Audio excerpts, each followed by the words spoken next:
विश्वानि देव सवितदुरितानि पराशुव यद्भद्रं तन्नतासु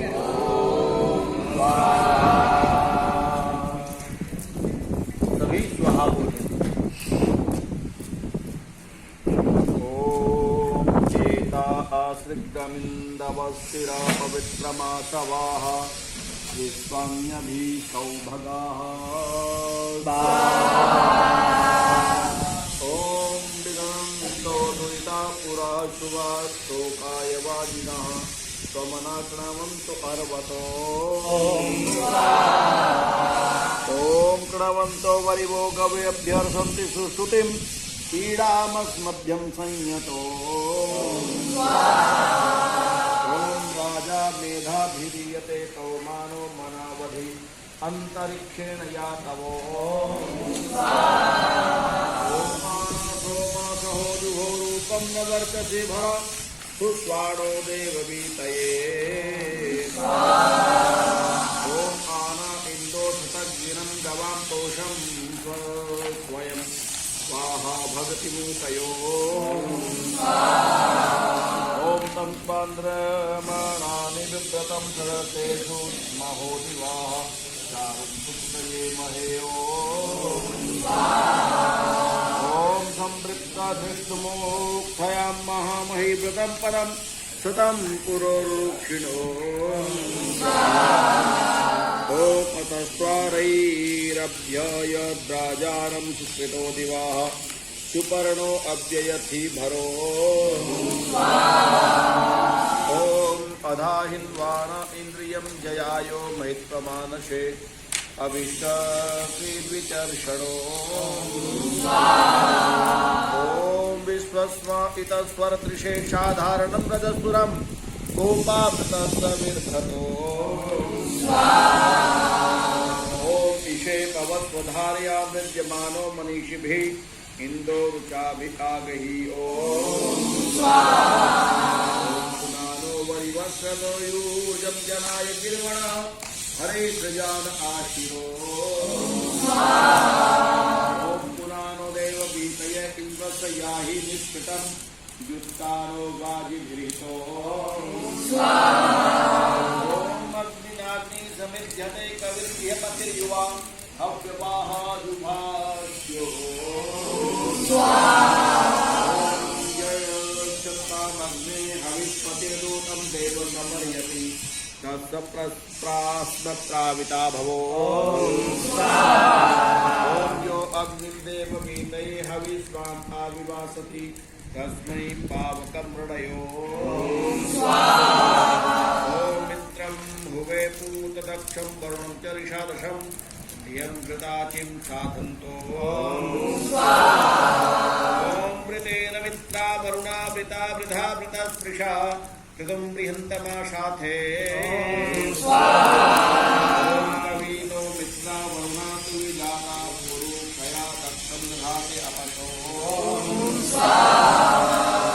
इन्द्रेण संहि गच्छते सत्यगमानो अभिययुषा इंदु समानवर्चसा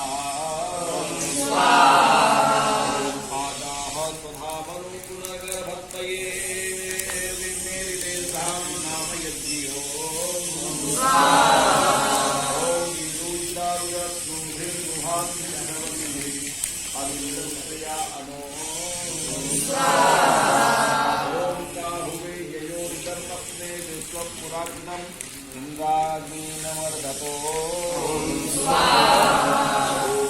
उग्रा विघानिना इंद्राः इंद्राग्नि हवामहे तानो मृडात ईदिशे ओम हतो वृत्रान्नयार्या हतो ताकानि सत्पति हतो विश्वा अपद्विषो। ये सूरज है किसका? ज्ञान का। जैसे सारी प्रकृति को कौन प्रकाश देता है? सूर्य। और आत्मा की यदि कोई खुराक है, आत्मा का भोजन है, आत्मा का कोई प्रकाश है, तो वो क्या है? वेद। वेद परमात्मा का ज्ञान है। तो वेद नाम परमात्मा का है। भगवान कैसे हैं?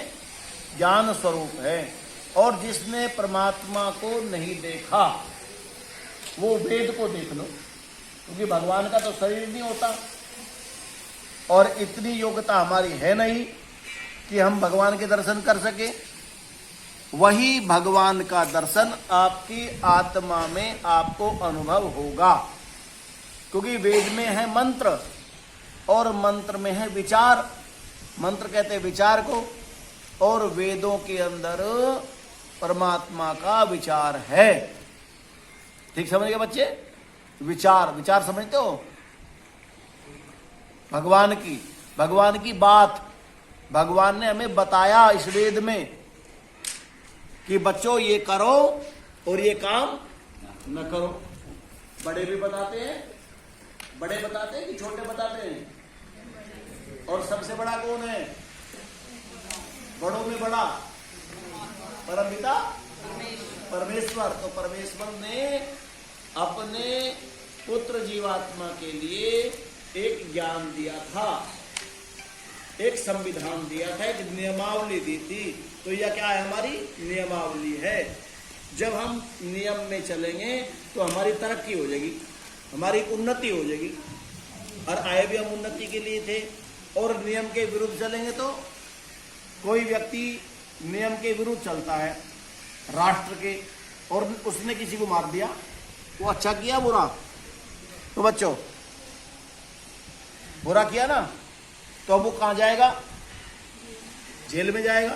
कितने दिन तक जेल रहेगा? तो जब तक जेल में रहेगा घर की तरक्की होगी क्या? घर की तरक्की तो होगी नहीं। क्या हो जाएगी? अवनति हो जाएगी।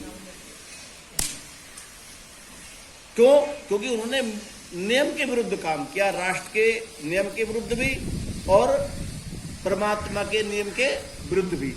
इसीलिए भगवान ने वेद दिया, इसका नाम है नियमावली। और यह नियमावली हमको ये कहती है कि हम वेद के विरुद्ध कोई काम न करें। और वेद के विरुद्ध यदि हम काम करेंगे तो हमारी क्या होगी? तरक्की होगी। अगर वेद के विरुद्ध काम करेंगे तो हम जेल जाने का मार्ग प्रशस्त कर रहे हैं। हमें जेल में जाना पड़ेगा। किसकी जेल में जाना पड़ेगा? भगवान की। राजा की जेल में भी जा सकते हैं, क्योंकि जब बुद्धि से काम नहीं करेंगे तो कोई गलत काम कर लेंगे, और राजा की जेल में भी जाना पड़ेगा। और उसके बाद में ये बंदर भी बनना पड़ सके। ये बंदर यहाँ तो खेड़ा मिल भी गया, मिले भी तो मेरा कहने का अभिप्राय है, ये जो वेद है ना, वेद ये परमपिता परमात्मा ने अपने पुत्र जीवात्मा की उन्नति व कल्याण का साधन हमको दे करके भेजा। तो बच्चों वेद कितने हैं? 4। पहला वेद ऋग्वेद, पहला वेद, और दूसरा यजुर्वेद, और तीसरा सामवेद, और चौथा अथर्ववेद। पहला वेद ऋग्वेद है, ज्ञान बताया भगवान ने, प्रकाश दिया। अच्छा, प्रकाश में चलेंगे तभी तो दौड़ेंगे, और अंधेरा है तो दौड़ सकेंगे? गिर जाएंगे, ठोकर लगेगी। तो भगवान ने क्या दिया? ऋग्वेद में दिया प्रकाश, ज्ञान। और जब हमको ज्ञान हो गया तो क्या भाई? खालिस ज्ञान कहते नहीं, जो ज्ञानी हो जा और काम नहीं करता, कहते नहीं, जो ज्ञानी हो जा और वो ज्ञान का प्रयोग करेगा तो उसे क्या कहे सब? वो तो भाई बहुत खराब आदमी होता है। भाई उसके पास ज्ञान तो है लेकिन काम करता नहीं, तो उससे खराब आदमी। तो भगवान ने कहा कि ज्ञान को लेकर के बैठ के मत रहना, क्योंकि तेरा नाम क्रतु है। आपका नाम क्या है? क्रतु। बच्चों तुम्हारा असली नाम क्या है? तुम्हारी आत्मा का क्रतु वेद में आया। और क्रतु उसको कहते हैं जो काम करने वाला है। और काम कब तक करते हैं? जब तक आत्मा है। और आत्मा निकल जाती है शरीर, जिसको मैं कहता हूं ना, ये जो साधन है, मेरे जीवन के 20, 30, 50 साल ऐसे निकाल दिए, इस शरीर को ही मैं समझता रहा, ये तो मेरा था ही नहीं, ये तो मैं था ही नहीं, मैं तो साधन, ये शरीर तो साधन है। किसका? आत्मा का। तो साधन से हम क्या करते हैं?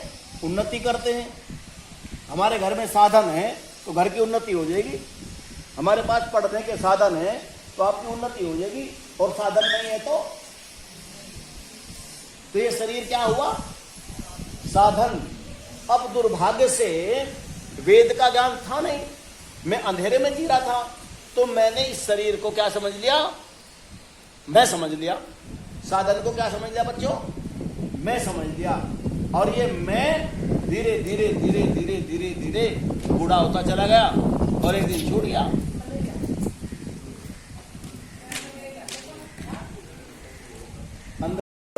परमात्मा के पास किस वेद में बैठते हैं? सामवेद में। कृष्ण ने भी कहा वेदा नाम है सामवेदोस्मि, वेदों में मैं क्या हूँ? सामवेद हूँ। तो सामवेद उपासना का वेद है बच्चों। सामवेद किसका वेद है? उपासना का। जब हम ईमानदारी से समर्पण के साथ परमात्मा की भक्ति करते हैं तो ये भक्ति का वेद है, ये हृदय का वेद है, ये समर्पण का वेद है।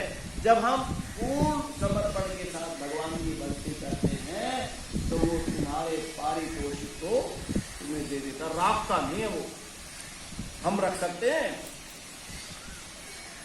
6 घंटे काम करवा के 8 घंटे काम करवा के भगवान पूरा दे, बिल्कुल नहीं रखता, बिल्कुल नहीं रखता। अच्छा करोगे अच्छा का भी देगा, पूरा करोगे बुरे का भी देगा, क्योंकि वो न्यायाधीश है। तो ये वेद किसका वेद है बच्चों? हृदय का, उपासना का, समर्पण का, संगीत का। और जब संगीत चलता है, बजता है तो कैसा लगे? उस संगीत की डीजे की बात नहीं कर रहा, डीजे का कहीं सोच करने आया है? संगीत सा बिल्कुल, जिसमें उद्गीत गाया जा रहा हो। तो ये सामवेद की हमें शरण में जाना चाहिए। सामवेद आदिदेविक, रविंद्र जी, आदिदेविक, आदि भौतिक और आध्यात्मिक ताप यदि मनुष्य के जीवन में आ जाएं तो किसकी शरण में जाएं? सामवेद।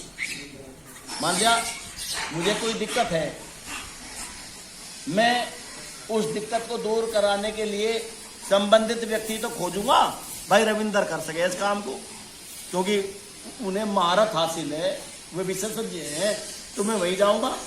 और चला गया वो जो घास काटता लग रहा है उसको, है इसे पता ही नहीं, बन जाएगा काम, बना तो नहीं।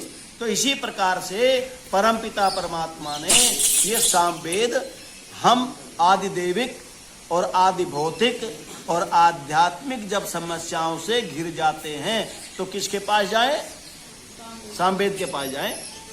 और जब सामवेद के पास जाते हैं तो समस्या का हल हो जाता है, क्योंकि वैसा ही मंत्र, वैसा ही विचार, और अग्नि का सहारा ले लिया। बोले वो सामवेद से यज्ञ करे, समझा दी? इसलिए सामवेद का यज्ञ करते हैं, वो सामवेद से यज्ञ करे। तो मेरा कहने का अभिप्राय है, अथर्ववेद की चर्चा शाम को कर लेंगे। हम जीवन में जब भी कोई कर्म करते हैं तो वो परमात्मा देव आपके हृदय गुफा में बैठे हुए आत्मदेव अपने पुत्र को संकेत करता है, का आवाज आती है, एक संदेश आता है। उसको भी आता है जो निठल्ले निकम्मे हैं, एक संकेत तो उसको भी आता है, क्योंकि वो भी उसका बच्चा है। और जो ध्यान, धारणा और योग में परिणित हो जाता है, उसको संदेशों की झड़ी लग जाती है। लेकिन मूर्खानंद को भी आता है एक संकेत। जब आप कोई काम करते हैं तो संकेत आता है, ना गलत है, आप सुनते नहीं, बोले मर, क्या गलत है, क्यों जी? तो इन्हीं शब्दों के साथ हम सामवेद को अपना अंग बना लें, जिससे हमारा आदिदेविक, आध्यात्मिक और आदि भौतिक जो ताप है नष्ट हो जाए।